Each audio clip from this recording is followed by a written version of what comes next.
Thanks, Katie. Man, I want to hear that guy. Whoever that guy is, I want to hear him speak. He sounded good. Well, thank you, Teddy. I really don't know what to say, but thank you. I'm pumped about being here. I love that last little part. The reason the president has so very few problems and is so popular is because of some of the advice he's been getting. No, all right. So there are many folks who have the privilege of occasionally sharing the best we can about what to do. And it's one thing to suggest it, it's another thing to have to get it passed in the House. Sorry, but anyway, but I want you to know I'm pumped about being here. Most speakers spend a lot of time, you know it, telling you what a privilege it is to be here. What a thrill, what an opportunity, how they've looked forward to it. Now, all that's true. But I found, and in fact, one time there was a guy that spent 10 minutes speaking before me who went on and on about what a dream, what an opportunity, what a privilege. And one of the guys sitting in front of me said, man, I wish that guy'd be quiet and make us glad he's here. So it's one thing for the speaker to be, wow, really pumped about being here. It's a whole other thing for you to go, whoop-de-doo, right? So my prayer is there might be a few whoop-de-doos in your own heart and your own spirit. Let's jump in. Let's talk about the 3 success secrets of Shamgar. And by the way, what an environment to hold this One Life Academy here in the shadow of Disney. 44 square miles is what you're a part of. Walt Disney World is 44 square miles congruent, all right? And there was another significant piece that has since been sold and they have a licensing relationship with called Celebration, which is across the highway, I-4, and it's an amazing place. But the vision and the creativity of Walt Disney is contagious, absolutely contagious. So this is a pretty good environment to have an academy, is it not? So let's talk about what's your dream, and let's talk about what your goals are, and let's talk about overcoming a lot of odds and a lot of obstacles. Now, I didn't get off to a good start. I went through 6 broken homes by the 10th grade, 4 by the 7th. My father had a master's degree from the University of Florida. My father played football for the Florida Gators, so it doesn't get any better than that. My father served as a captain in the Hell on Wheels Armored Tank Division under Patton. My father had a beautiful son, and I mean, you know, I'm just going by what everybody, but anyway, yes, I had a brother. Thank you, buddy. Appreciate you sharing this. It's good to be in a friendly crowd here, but my dad had a problem. Started drinking in high school, drank at the party fraternities at the University of Florida, experienced the hell of war. You know, I'm one of those. Everybody likes to talk big and talk loud. Here's what we ought to do. We ought to go do this, go do that. I always kind of like to let the folks who've actually gone and done that be the ones that advise on that, right? They know firsthand what war is, so it's one thing for me in a pulpit or a classroom or with a bunch of students to go, here's what we've got to do, you know, but it's a whole other thing when you've been that man or woman in harm's way. You've worn the cloth, you've risked it all, served us all. So anyway, but my dad had everything going for him, but yet got sabotaged by his own decisions, his own choices. The other day I was asked how would I define the Bible? And the gentleman who was with me said it's a book of destiny. The Bible is a book of destiny. And it's hard to argue with that, right? I mean, we're talking about eternity. Hello. That ought to count as destiny. But I said, but I prefer to refer to it as a book of choices. The choices you make determines your fate. Now, that's not only a great biblical principle, that's a song by Gloria Estefan back in the day with the Miami Sound Machine. But the choices you make seal your fate. So I just want to ask you, what choices do you need to make? And what are some of the choices that we've already made that maybe aren't paying off with that return on investment that we hoped? In fact, some of us, like I watched happen with my own dad and stepdads that came and went, I watched what happens if you're careless with your choices. You know, life is like, if I had a mic stand, I would pick up the mic stand. And the mic, if I pick it up by the bottom, I automatically get the top. If I pick it up by the top and lift it off the ground, what? I automatically get the bottom. So that's really all life is. Choice and consequence. I make good choices, the odds are pretty good I'm going to have good consequences. I make duh choices, the odds are great. Now, I lettered in this in school, I don't want to brag, but if I make duh choices, I'm going to get duh consequences. But if I make inspired choices, unselfish choices, higher calling choices, then I have an opportunity to not only do good, I have an opportunity to maybe make a difference. So I really do believe life is about choices. And the choices we make seal our fate. So I know what it's like to not get off to a good start. I was physically abused as a kid. I was sexually abused as a kid. And like I said, all those different broken homes. And I was in foster homes and detention centers. And so there was a time in my life where I looked up, I felt like a piece of luggage. I didn't really fit anywhere, didn't stay anywhere very long. And I was such an adorable, sweet little blessing. I can't imagine why I kept getting, hello. But anyway, so trust me, I would have punted on me as well, but that's a whole other story. But as a young guy growing up, then began to make careless choices with what I did. I went from being a victim. None of us can help some of the things that have happened in our life. But I went from being a victim to a volunteer. And then I went to being from a volunteer to being what? A villain. I became the Jesse James of my own life because of my own choices. And I began to drink, and I began to get involved with drugs. And so by the time I was in the 10th grade, I'd already dropped out of school once. By the time I was a senior, I dropped out twice, had hair on my waist and track marks up and down my arms, and been busted 4 times. I was turned down by 13 colleges. Now that'll make you feel really good about yourself. I graduated, which ought to be in the book of Acts, but my senior year, I had a very personal encounter with the Lord, and it was life-changing. I found out, I always thought it was too good to be true. I found out it's true. And then I found out it's too good to keep to yourself. And somehow, some way, by the grace of God, when he moved in, he began to rearrange all the furniture, and he changed my life. And a couple teachers saw me trying, because I'd already missed too many school days to be able to graduate. And so simply put, 2 teachers said, Jay, if you keep trying, we're going to do everything we can to help you graduate. Now, I've got a feeling that some of the teachers got together and went, all right, now, do we want Jay back next year, or do we want to reward this really good effort? And they felt led to help move that along. Now I'm being funny there, but 2 teachers put heart and soul into a kid everybody else had written off. So I'll be forever grateful to a coach and to an English teacher who always had a Bible on her desk. And said, Jay, I see you carrying a Bible. You're not mocking that, are you? I said, no, ma'am, I'm trying to understand it. And all of a sudden, our whole relationship began to change. So I want you to know, I know a little bit about the odds. Teddy alluded to that. I want to tell you about a guy that had the odds 600 to 1 against him.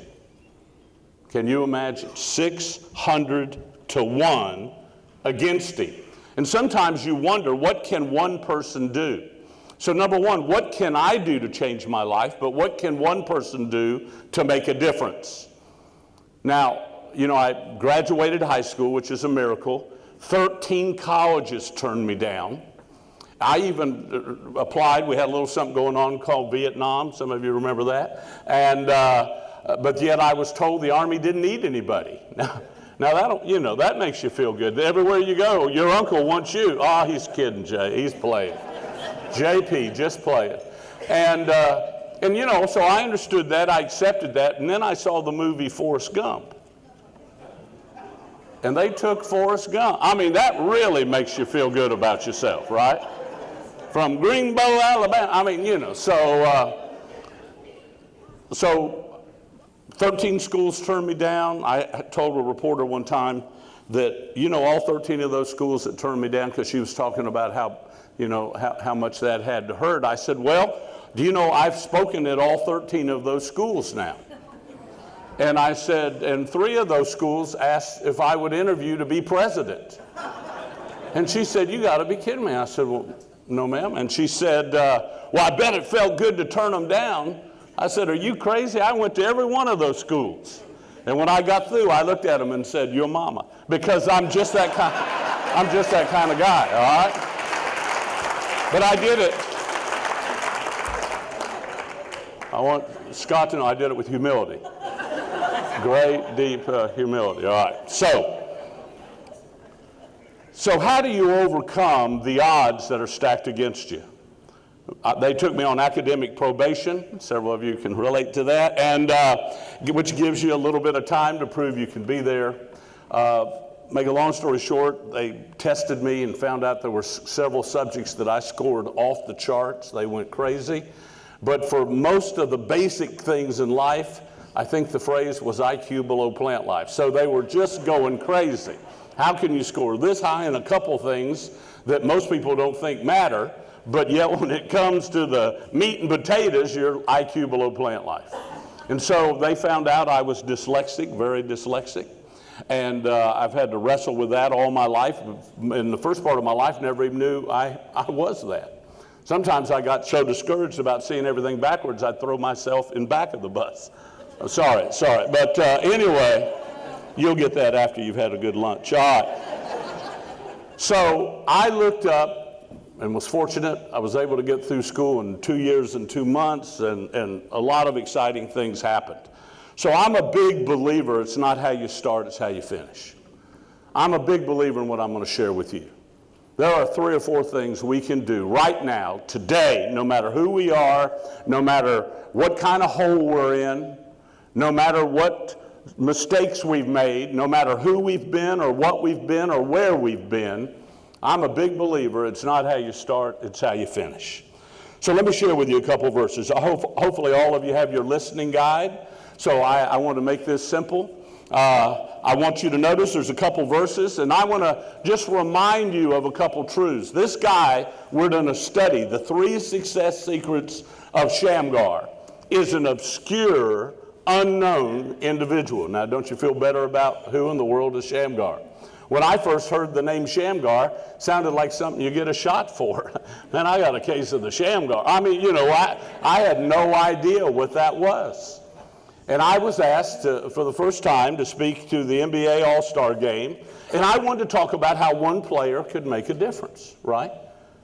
But I didn't want to do David against Goliath. I mean, there's still rubber left on the tire, but that passage in text has gotten a lot of mileage. So I was trying to be fresh. I was trying to be original. I didn't want everybody to kind of sit back and say, oh, yeah, I already know this. So I looked and looked and looked. And several great men of God in my life had referred to me as a Shamgar. And I remember one time there was a pastor named E.V. Hill, one of the most powerful preachers, men of God, African-American pastor that is just one of the greatest influences on my life. And he said, son, he said, you preach almost good enough to be a black preacher. I said, man. He said, almost, calm down. Still years away, maybe a millennia away. But then he said, you're Shamgar. I said, I wanted to go same to you, but I didn't know if that was good or bad, And he said, you're like Shamgar. He said, Shamgar picked up this stick and he began to kill the enemy with it. And you swing your story around like Shamgar with an ox goad. Well, I heard that weird reference and I never bothered to look it up, which was not very bright on my part. But all of a sudden, while I'm studying and looking, who is one individual that did heroic, unbelievable things, I found this passage. And I said, I've heard of this. And then it all came back. So Shamgar is a guy that has 2 verses in the Bible. 2. 42 words. Now put it in perspective. Moses, the Hebrew lawgiver and the liberator, one of the great leaders of history. He gets 136 chapters in the book. Joseph, the dreamer, talk about being somewhere where you can get a dream here with Walt Disney. Well, he got a dream that would even make Walt Disney's dream be in black and white rather than Technicolor. Joseph, the dreamer, and this man of virtue, he only got 21 chapters, but he still got 21 chapters. Jesus, the greatest leader, greatest teacher, greatest prophet, the creator, the one who changed my life, the one who gave his life, he got 83 chapters right in the heart of the Bible, all about just him. So there's a lot of people that you know quite well. And yet Shamgar needs a new press agent. Would you agree with that? 2 verses, 42 words. I never will forget, I got through speaking, and a guy named Pat Williams of the Orlando Magic, some of you NBA sports fans will know that name, he came up and said, "Jay, that was incredible." He said, "I can't wait to read the book." And I said, "Dude, it's 2 verses. It's 42 words." He said, "Oh, you preachers can talk longer about less than anybody I know." So, and that was a real compliment. I always take things as a compliment. Arnold Palmer told me one time, "Jay, in all my life, I've never seen a golf swing like yours." Oh, from Arnold Palmer. I mean, hello. So I always take things, man, I've never heard anything like that in my life. Well, thank you. I mean, I just try to take everything, because I believe if somebody knows me, they will love and adore me, right? You know what I'm saying? And if they don't, guess what? Bless their hearts. And of course, that's Southern for cuckoo for Cocoa Puffs, right? All right, anyway. So let's look at this guy that gets this faint mention, and we've got the passages right there. So let's look at it quickly. After him was Shamgar, the son of Anath. Now that's helpful. Oh, now we know who he is. He's the son of Anath. But it says he killed 600 men of the Philistines with an ox goad. But notice the rest of that.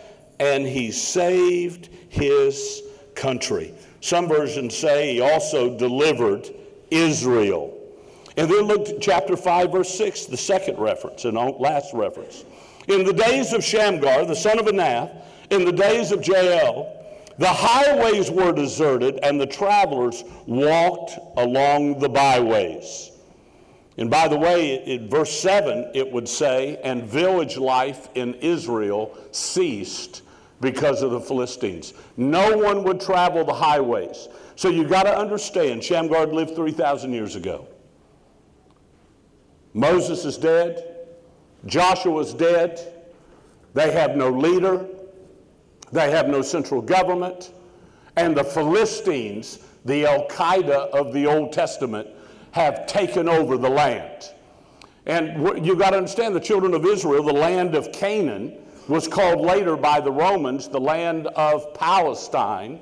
And it was made up of about 23 walled cities. And it takes up where Israel is on the map today, and part of Jordan and part of Egypt. So here was Shamgar. Israel, you notice that next verse simply says, and there was no leader in Israel.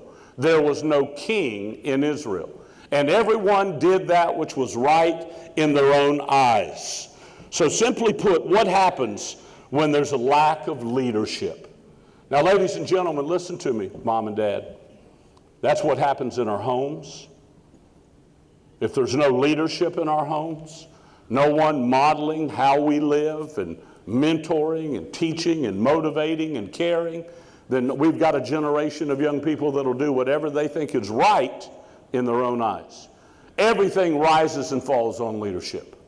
A team, a family, a business, a nation.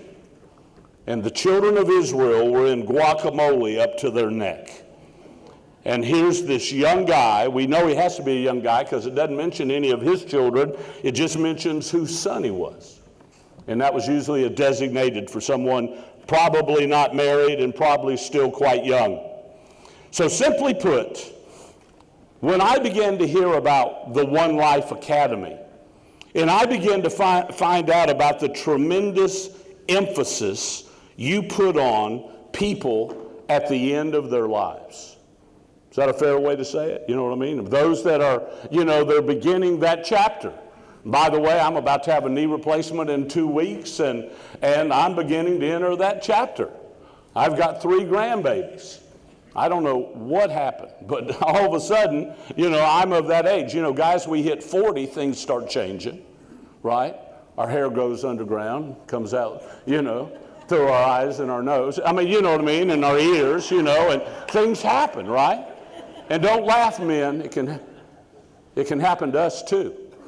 I just want you to know, I don't want you men to be laughing thinking it's not going to happen to you, but it can happen to men as well as, no, sorry. All right, so when I began to hear about a company with some dynamic young men at the lead, and yet this company puts great emphasis, not the only, but great emphasis on those towards the end or final chapters of their life. And I want to not only applaud that, I want to give you a great principle, and I'm going to ask you to write it down. If you got a pen, pencil, lipstick, mascara, write it anywhere where there's any white, okay? You tell a great deal about a nation. You tell a great deal about a nation. You tell a great deal about a company. And you tell a great deal about an individual by how they treat people at the dawn of their life, the beginning of life, and at the dusk of life. That's the acid test of a nation. Do we protect the most vulnerable? Do we serve the most vulnerable? Do we step in? Do we help? Do we block? Do we tackle? Do we do everything we can for those at the beginning of life and those what? Beginning in those final years. And by the way, once you hit 60, 65, 70, life seems to take far more than it gives. Friends, associates, family members, heroes, parents. So simply put, I just want to applaud you for being known that we genuinely care about folks in this age group. Now let's talk about what are the secrets of Shamgar. What are the odds against you? Well, we know Shamgar had to face the Philistines, and the odds were 600 to 1 against him. Let's look at the 3 success secrets. You ready? Number 1, you got to start where you are. Number 1, start where you are. Number 2, use what you have. Number 3, do what you can. Now, let's talk about starting where we are. Ladies and gentlemen, if you're a young man, a young woman in this company, and you've got small children, and you're just beginning, if you will, a career, you got to start where you are. Sometimes when we're young, we don't have the experience others have. We don't have the skills. We don't have the training. We don't have the network. We don't have the relationships. But you got to start where you are. Some of us change careers later in life, and guess what? We've got to start where we are. So whether we're young, whether we're at medium age, average age, whatever that is, or whether we're beginning to pray the Lord comes back before our hair falls out. Whatever it is, right? Whatever stage we're in. But I want you to understand you got to start where you are. Why? Please write this down. I can't start where I'm not. Do you live in Columbia? Start. You live in Laurel? You live in Tupelo? You live in Jackson? You live in Brandon? You live in Clinton? You live in Shoulderbone? No matter, Biloxi, Pascagoula?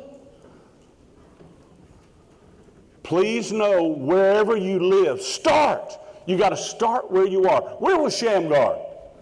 Now, you read the 2 verses. You've read everything known to man about Shamgar, And we have no idea where he's from. We know he lived in Canaan. We know he was part of the children of Israel. But we also know he was a farmer. Please write this down. You may have a humble beginning, or you may have a privileged beginning. Some of us have been given some great privileges and great head starts and great opportunities. Others of us have had to struggle. And you know what I found out? It's, again, remember, it's not where you start, but it's how you finish. There's a lot of people start, and they're considered the leaders, and wow, look at how they're doing. And then there's some of us that are way back here. But guess what? Life doesn't end right there, because you don't have to stay way back here.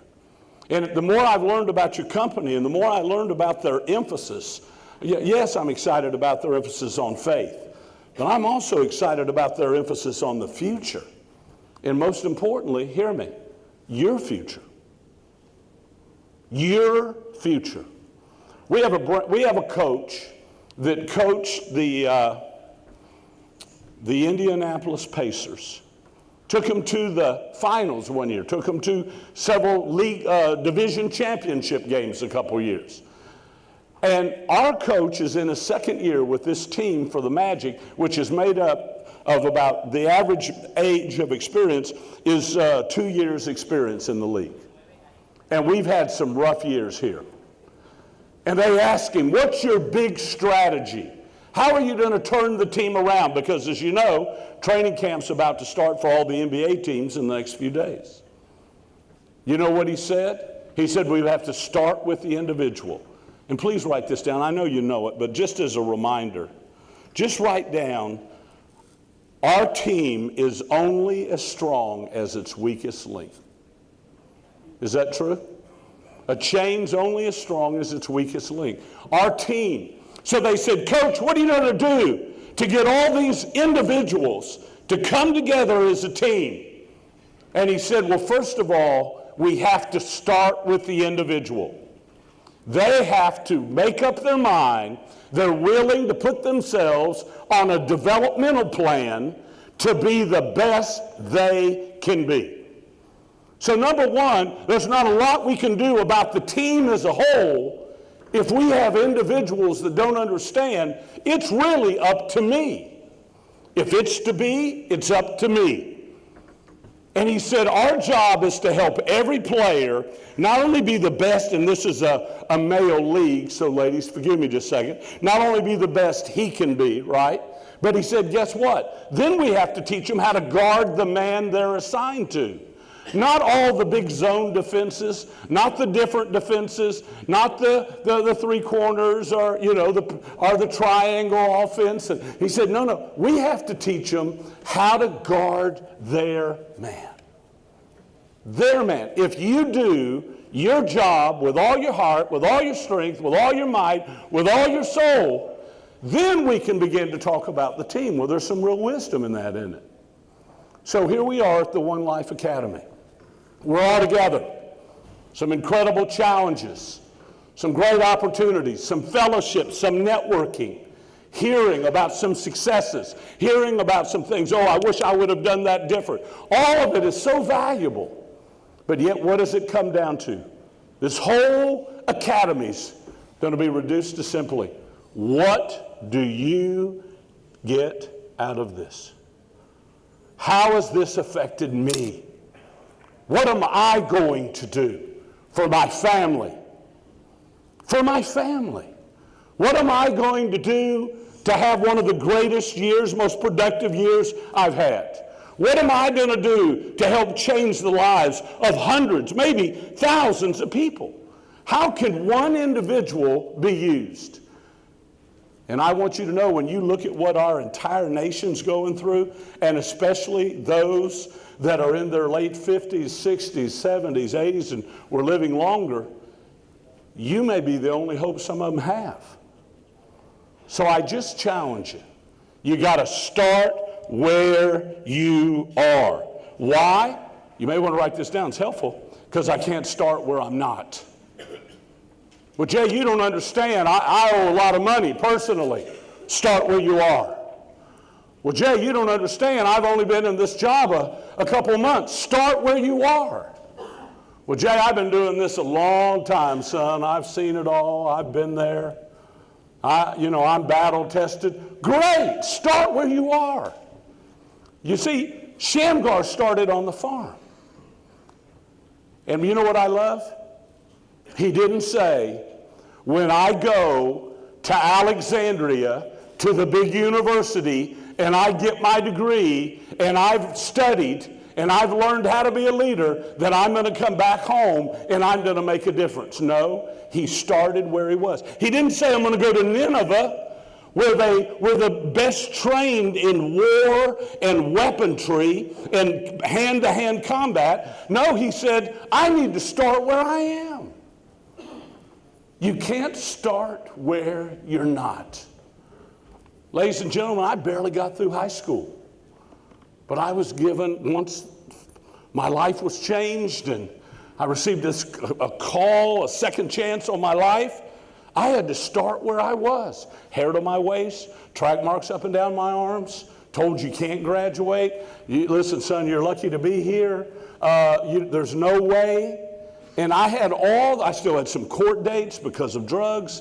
I had all kinds of issues, obviously. And plus, I was very dyslexic, and let me just state the obvious, A-D-D-D-D-D-D-D-D, they said. I think they added a few D's for effect. But please understand, I had to start where I was.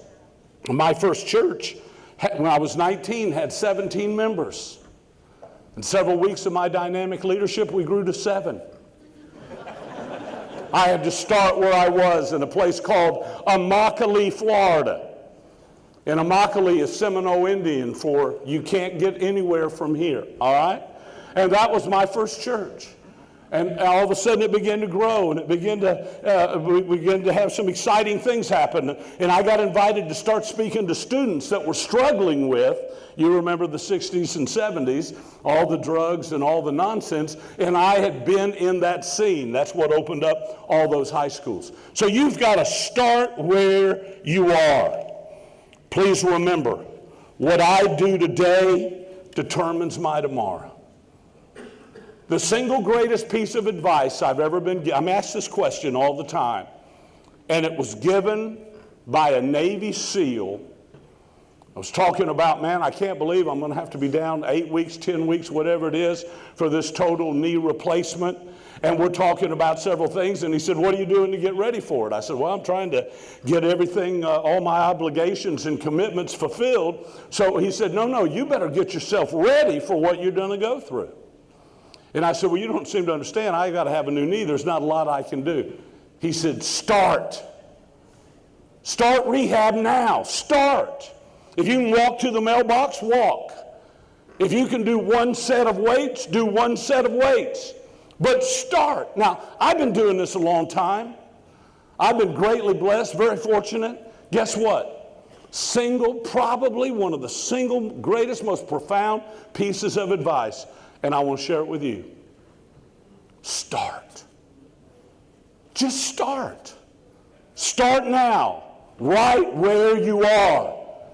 So no matter where you live, it's like so many people here in Florida, we've had great damage with the storms. So you may have, we have a hole in our roof. We have some challenges because of the hurricane. But we have to start where we are. You determine your tomorrow by what you do today. My today purchases my tomorrow. Start where you are. Number 2, use what you have. Shamgar started on a farm. He picked up an ox goad. You know what an ox goad is? It's a baseball bat with a nail in it. It's like a shovel handle with a nail on one side because of the cowhide, not to injure the oxen, but to just jab them, keep them going. And on the other end, it was like a little spade or a hoe, if you will, that they could kill a snake or pull up a cactus or pull something out by its roots. There was a term that only farmers would know. Shamgar was a farmer on this little obsolete farm, and he saw something that changed his life. And you remember the Al-Qaeda, I said Philistines or the Al-Qaeda of the Old Testament, they would set the fields on fire, and when the men ran out to protect the fields and the crops, they would come and take the women and children. They didn't like to fight as an army. They were cowards. They couldn't build a mall, but they could blow up a mall. They couldn't build an airplane and create an airplane, but they could crash an airplane. You know the kind, right? They couldn't add value. They can just destroy. And that's what the Philistines did. And Shamgar saw something on a farm, evidently. Maybe he saw a couple young children being dragged into the woods.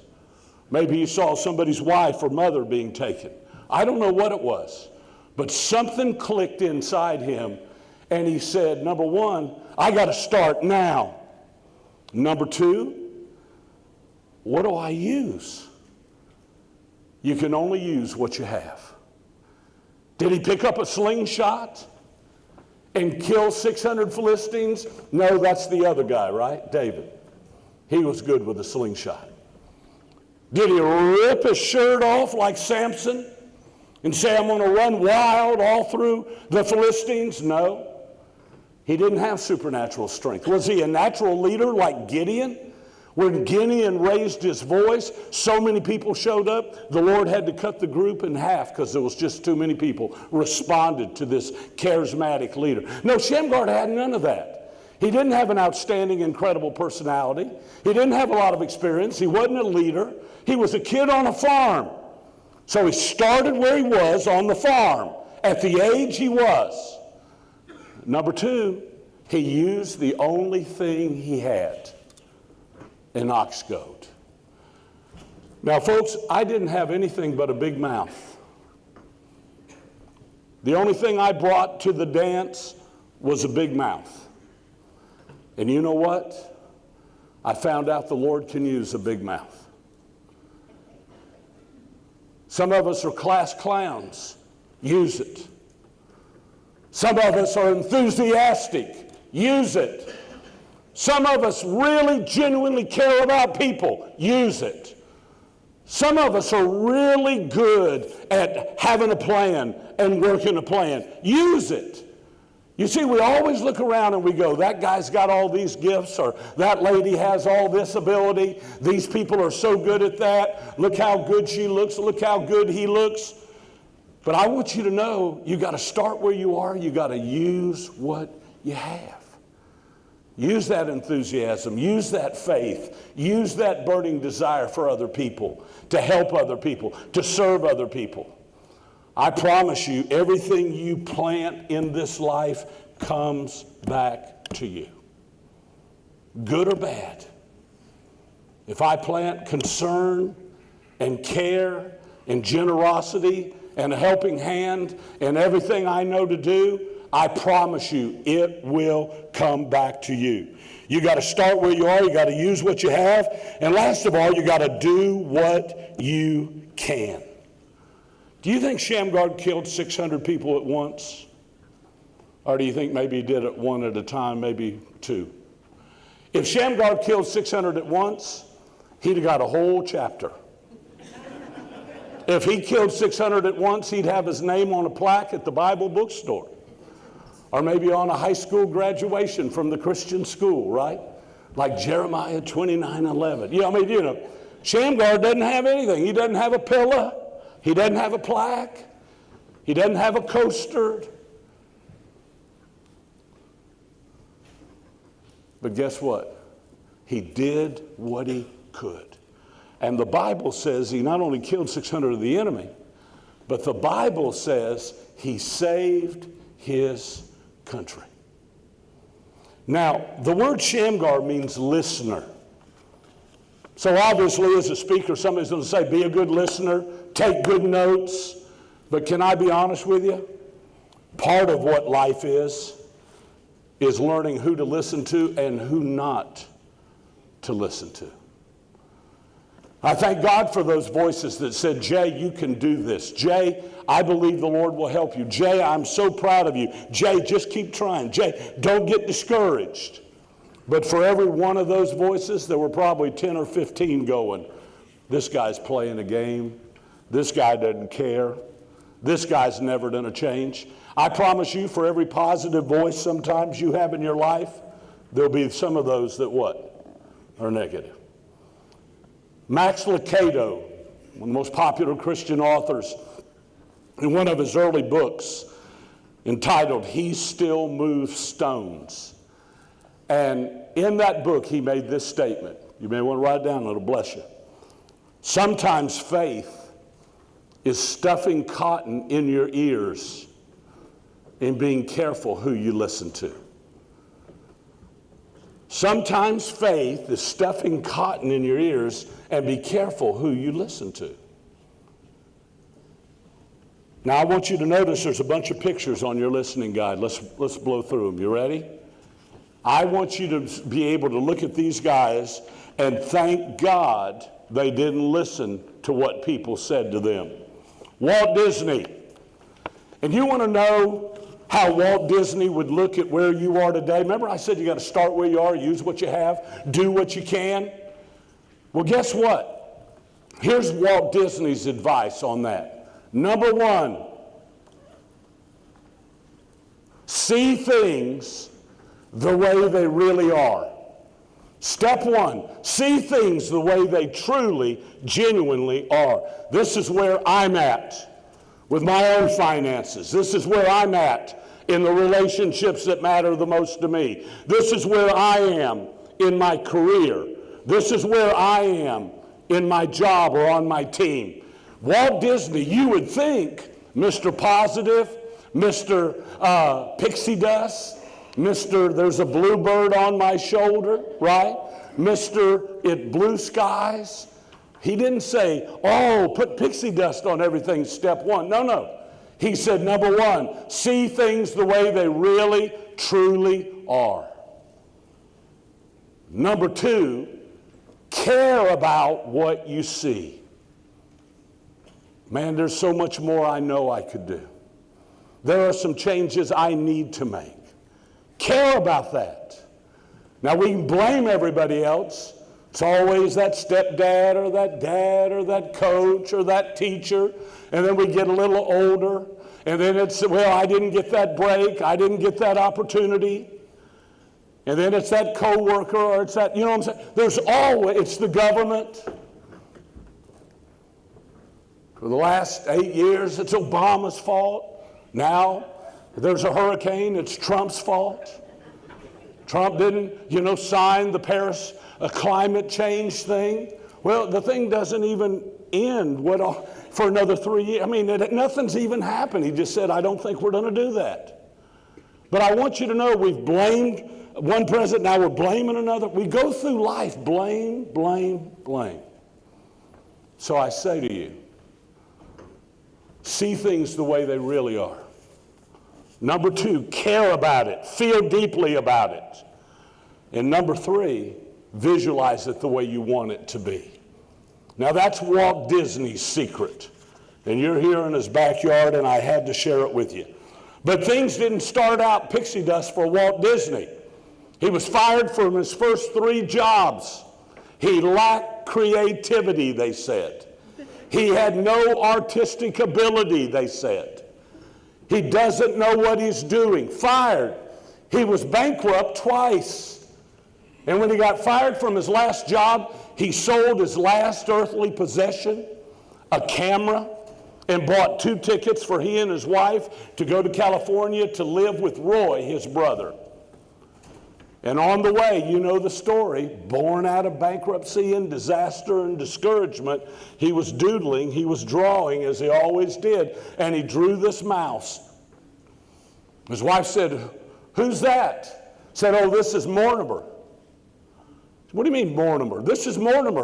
Where I work, the mice would come out at night, and there was this one mouse that over time, I got him to come up on my desk and he'd take food from me. I mean, there he was working with the rats and the mice in a condition late at night, and he got fired from that job. And his wife said, Walt, you can't have a la-di-da name like Mortimer for an everyday common mouse. And so Mickey Mouse was born on that train ride when he was bankrupt and fired from his third job. I'm glad Walt Disney didn't believe what everybody said about him, aren't you? Because I believe he's helped change the world. Notice the next gentleman to the right, Rodin, one of the greatest sculptors to live. He did The Thinker. He did The Kiss. He created The Hand of God. He did The Prisoners of Calais. He did The Gates of Hell. The Gates of Hell. And do you know why he worked on The Gates of Hell 40 years? It was a project for the leading art institute in France. The same institute that turned him down 3 times. And the last time they said, don't even come on this campus again. Now, don't you think that was a pretty sweet moment when they had to come to him and say, we're about to have our big anniversary, and we want you to be the one who creates our signature piece that will be known around the world. They didn't go to an alumni. They didn't go to a professor. They went to who? The guy they turned down 3 times. I'm glad Rodin didn't listen. Notice the next gentleman, Theodore Exel, a guy by the name of Dr. Seuss. His high school teacher said even though he loved to draw in high school, you'll never learn to draw, quit wasting your time. His Dartmouth College fraternity said, you're the least likely to succeed out of all those who've ever been in our fraternity. And they printed it. He dropped out of Oxford because of the constant harassment from his professors. His first book was rejected 43 times. And finally, he did kind of a self-published deal way back in the day and took up the name Dr. Seuss. And now he sold, as you know, at his death, some 15 million books at his death.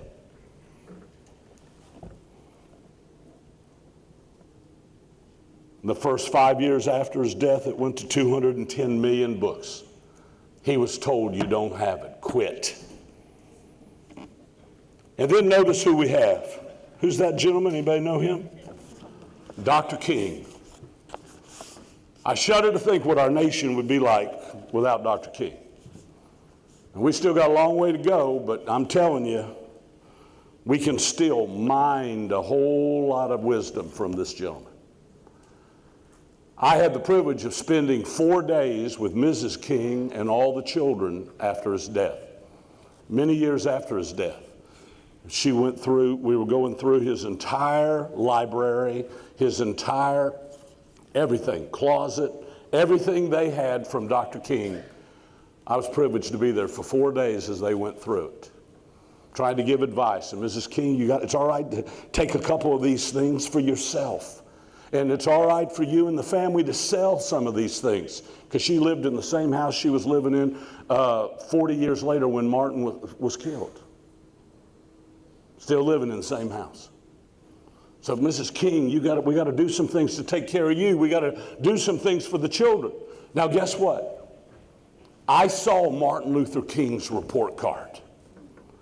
I saw his college report card. I saw with my own 2 eyes the lowest grade this man who had a doctor's degree made in college, and it was in public speaking. You know, there were a lot of drugs back then. You know, there must have been a professor or somebody high. But you know what the professor wrote? Martin, if you keep using all these flowery terms, no one will ever remember you or anything you have to say. Thank God Martin Luther King didn't listen to what they said about him. Thomas Edison, his teacher called him addled. I think there's several words in our English language that ought to never be used to describe someone else. And one of them is the word retarded. Can you imagine? I have a special needs daughter. I have a daughter that has some challenges. She has to work so hard just to hang in there, stay close, you know. I'm so proud of her. But I want you to know they called Thomas Edison addled. He doesn't deserve to be in school. We can't devote any more time to him. He's too much of a nuisance, a distraction. And guess what happened? His father took it so personal that his son had shamed him that he used to beat his son. Years later, when I was a teenage boy in Fort Myers, Florida, where Thomas Edison's Winter Laboratory is, I went to the laboratory. I saw, still burning, a light bulb that Edison had invented. I saw a photograph. He's the one who created phonograph and the movie projector and the storage battery and 1,093 other patents. Greatest scientist and inventor in the history of America was called and labeled slow, severely challenged, and not worth the space and the time. But I noticed there were bite marks on the photograph. I thought maybe he got the munchies in the middle of the night or something. I mean, you know, what in the world did bite? Teeth marks. You know why? Because when his father used to beat him, he lost about 85% in one ear and over 90% in the other ear. And the only way he could hear this new thing he invented was, you see, the jawbone's connected to something that's connected to the eardrum, and he could hear the music when he bit forcefully. The vibrations, he could hear the music. So listen to me, ladies and gentlemen. A Rodin, Martin Luther King, Walt Disney, Thomas Edison, Michael Jordan, you know the story. Michael, you will not ever make the varsity basketball team. Go home. And he went home and cried for 2 days, and his dad said, we're not going to sit in here and cry, son. Now either you get yourself out to that gym and you practice and make that coach eat his words, but we're not, or take up baseball or some other sport, but we're not going to sit in this room and cry.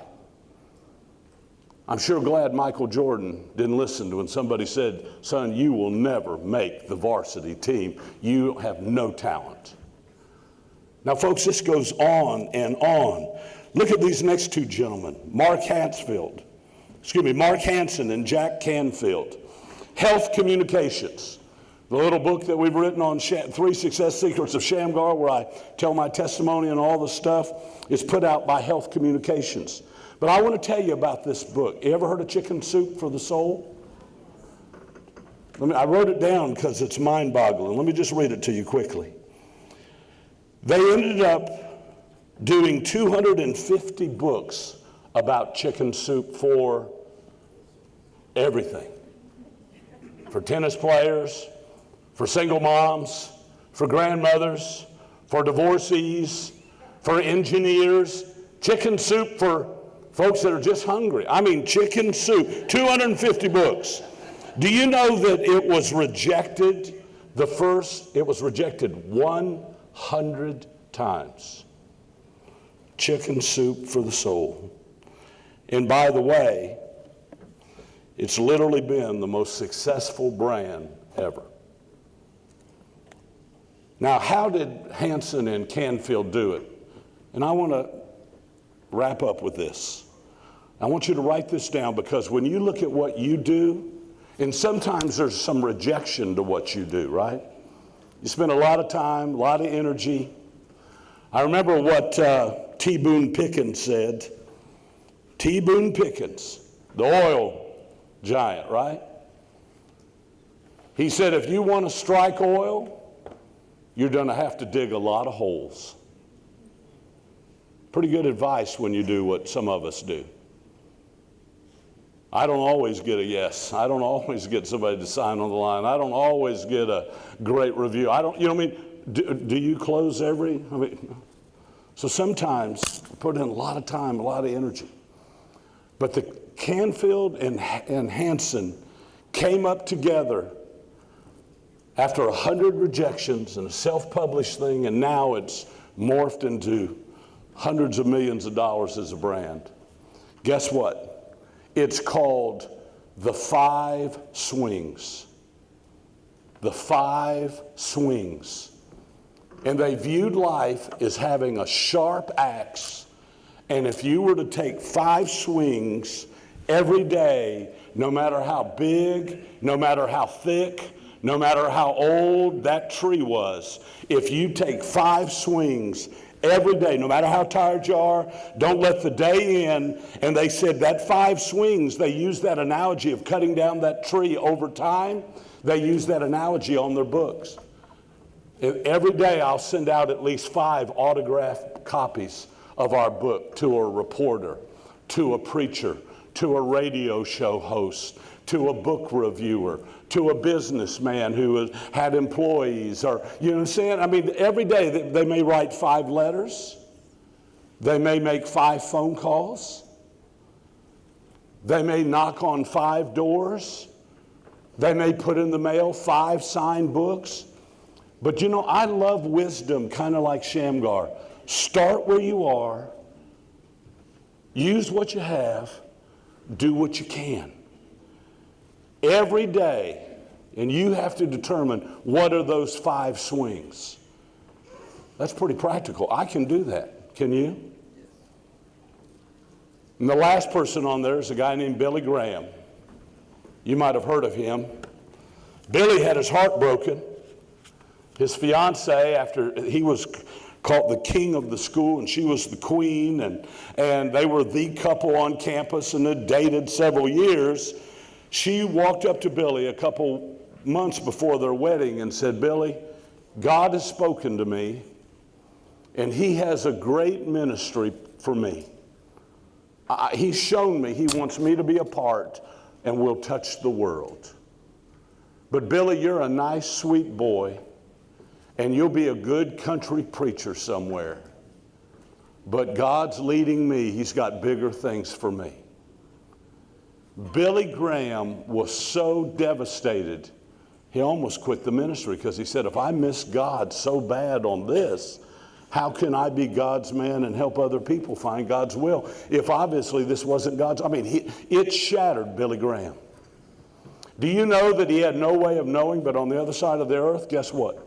There was a medical doctor and his wife in China, medical missionaries for the Presbyterians, who had a beautiful young girl named Ruth Bell. And they transferred. Billy had no way of knowing what was going on all over the world. And she came to that campus. And Billy and Ruth Graham were together for over 65 years till she went to be with the Lord. Dr. Billy's still with us. Now, sometimes when you got my personality, you kind of sometimes